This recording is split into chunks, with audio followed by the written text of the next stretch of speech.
salaamu aleykum mbokk yi ñoo ngi leen di nuyu di leen jaajëfal bu baax a baax vidéo bi dañ koy def di ko adressé kii di Seydi Gassama di ko adressé itam aux Sénégalais que nous voulons prendre pour témoin de ce que nous allons dire.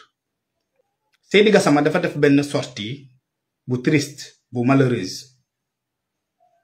parce que jàpp nañ ne un homme qui défend les droits de l'homme ne saurait avoir un parti pris.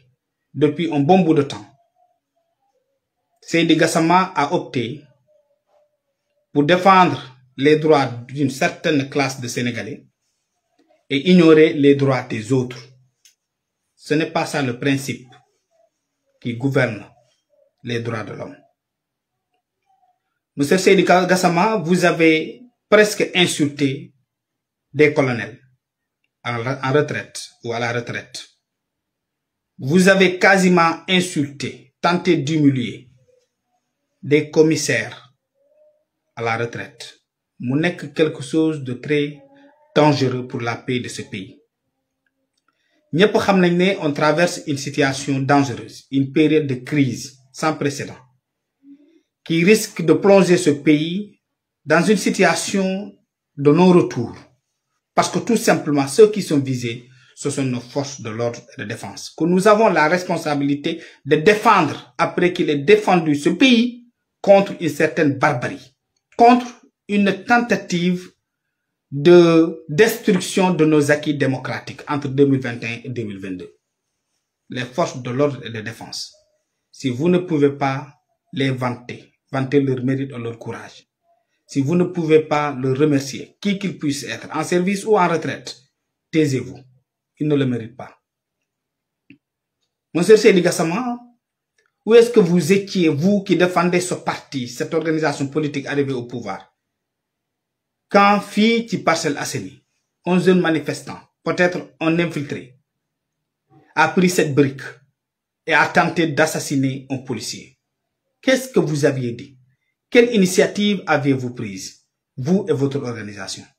Fille qui cité Keur Gorgui. Quand presque la même scène, mais cette fois-ci, la personne était suspendue au toit d'un immeuble, a pris cette brique, l'a libérée sur la tête d'un policier qui s'est évanoui tout de suite. Vous, droit de l'homme, quelle initiative avez-vous prise? Qu'est-ce que vous aviez dit? Quand on a brûlé l'université, nos amphithéâtres, avez-vous initié quelque chose? Avez-vous oublié que l'éducation fait partie des droits de l'homme? Qu'est-ce que vous aviez dit quand on a incendié nos infrastructures, telles que le BRT, le TER? Lan nga defoon yow Seydi Gassama? Quand ici, à Yarax, des bandits, des criminels, à la limite des terroristes, ont pris un cocktail Molotov et l'ont jeté dans un bus qui contenait au minimum une trentaine de passagers, ayant entraîné la mort de deux filles, de deux petites et innocentes filles. Votre organisation Amnesty International, qu'est-ce que vous avez entrepris comme initiative pour que toute la lumière soit faite?